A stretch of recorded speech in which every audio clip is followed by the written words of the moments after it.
Sri Sharda Devi and her Divine Play, Chapter 24, page 410. Receiving the vision of God depends on divine grace.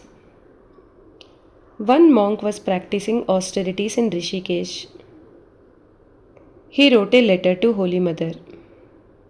Mother, you told me that I would see the Master in time, but nothing has happened so far. The mother dictated a reply to her attendant.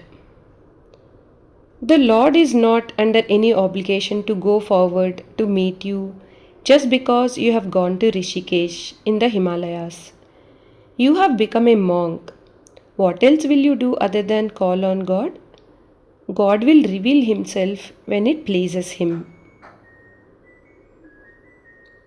Holy Mother always emphasized that monks must observe their monastic rules and precepts. In 1906, when her brother Prasanna asked if a young brahmachari could join the wedding party for his second marriage, the mother said, "No, he cannot go, he is a monk." The next day, Holy Mother would not even allow her monastic attendants to eat the sweet curd from the ceremony. Although surrounded by householders, she protected her monastic disciples from the influence of worldly life. The scripture says, the difference between the lives of monks and householders is like the difference between Mount Meru and a grain of mustard seed, the sun and a firefly, the ocean and a river. Holy Mother always asked monks to keep the banner of renunciation high and to maintain the dignity of their glorious lives. Once, a distinguished householder devotee of the Master wanted Swami Shantananda to accompany him to Varanasi, and he offered to pay the monk's travelling expenses. When the mother heard about it, she told the Swami, "You are a monk. Can you not procure your own train fare? Why will you go with those householders? If you travel in the same compartment, they may tell you, do this, do that. You are a monk. Why would you take orders from householders?" Holy Mother showed tremendous respect for her monastic disciples.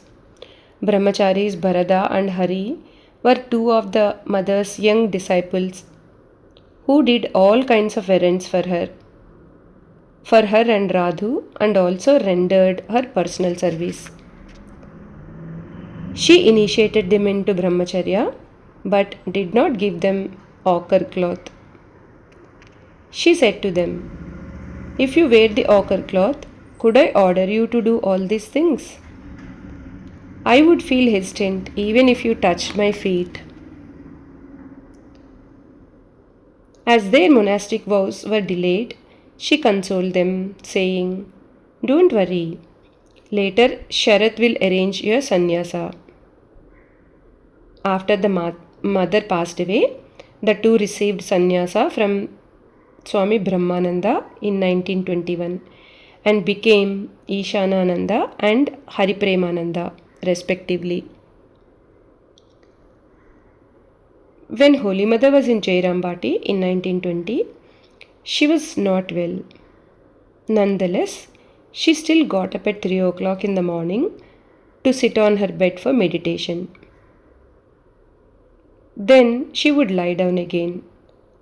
Some of her young disciples would go to her room and meditate with her. Sometimes the mother gave them specific instructions.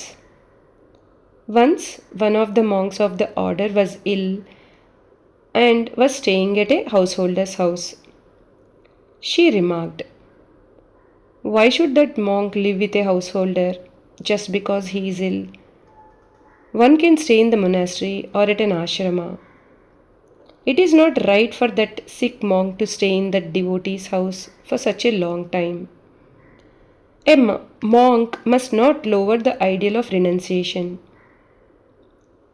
If a wooden image of a woman lies upside down on the road, a monk must not turn it over, even with his foot, to look at its face.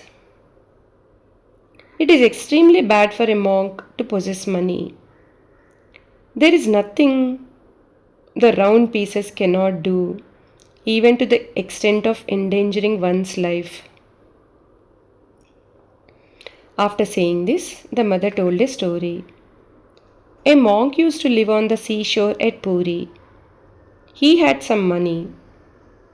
Two of his disciples came to know about it. They could not resist the temptation. They stole the money and killed the monk. Jai Ma.